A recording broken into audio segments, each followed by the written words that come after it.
Big news at Uber today after pressure from investors. The CEO, Travis Kalanick, has resigned. This is the ride-hailing service, really, currently embroiled in a workplace culture scandal. Our next guest says Kalanick would not have even had the credibility or the background to restore investor confidence in the company. Richard Leblanc is a professor of corporate governance at York University. He joins us now with more perspective on this shakeup. Good of you to join us. Hi, John. Hi, Amber. What are the broader corporate governance issues here?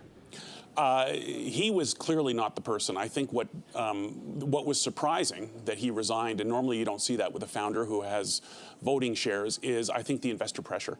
This is pre-IPO, and investors are very sophisticated. This is not their first rodeo, and they likely had a very tough conversation with Kalanick and said, listen, you're compromising the valuation of the company. You need to go.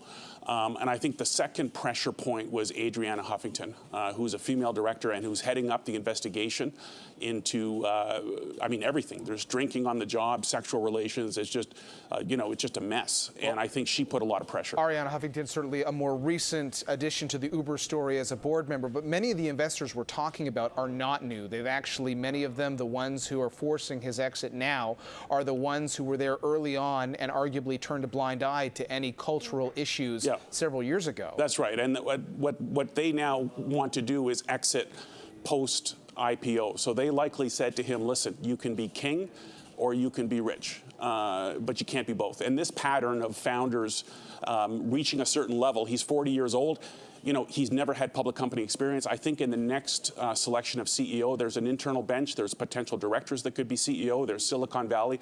I think what you want is someone in their 40s, early 50s that's run a public company, has got regulatory experience, compliance experience, ethics, equal treatment of women. All these things are going to be crucial post-IPO. So I think the sooner Uber comes to grips with this and runs itself almost like a public company, the better. There seem to be two paths for founders that go on to have these companies that are high growth, high valuation. We were just talking about the fact that, Jeff Bezos didn't have public market experience. Elon Musk, well, Mark Zuckerberg. Before, and Mark Zuckerberg, yeah. So you have those founders who managed to become successful public company CEOs on one hand, and then, you could even put Steve Jobs at that on the other column because he was there, and then forced out the head of Twitter, Jack Dorsey, even Lemon's founder. Put those two stories together. Can you imagine if people were tweeting about some of the stuff that Steve Jobs did during his tenure? Would he have survived? He didn't have Twitter back then. But there seems to be there's two buckets. There's two buckets.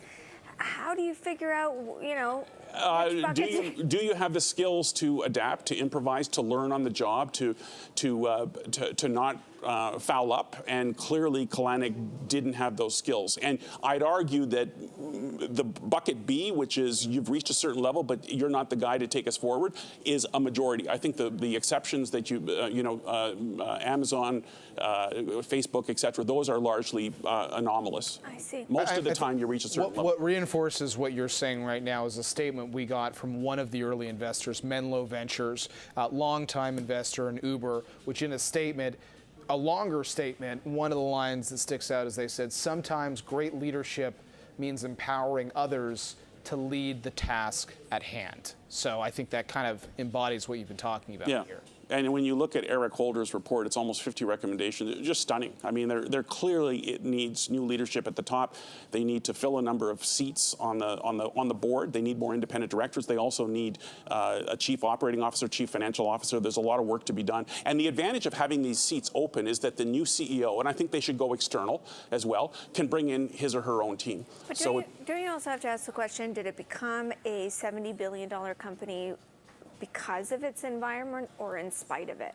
Because there is a risk there, right, of changing that whole culture. Yeah, I think you're right. I think the business model of Uber works, but I think what the taxis are arguing is, listen, we're vetted, we're professional, we're trained, we're reliable, and Uber has been very aggressive. It's been circumventing regulations. It's got a lawsuit with Google. It's propositioned females in cars. I mean, that is compromising its ability to succeed. So I think it has to continue to be entrepreneurial, but at the same time, it has to acknowledge that it clearly has gone too far in one direction.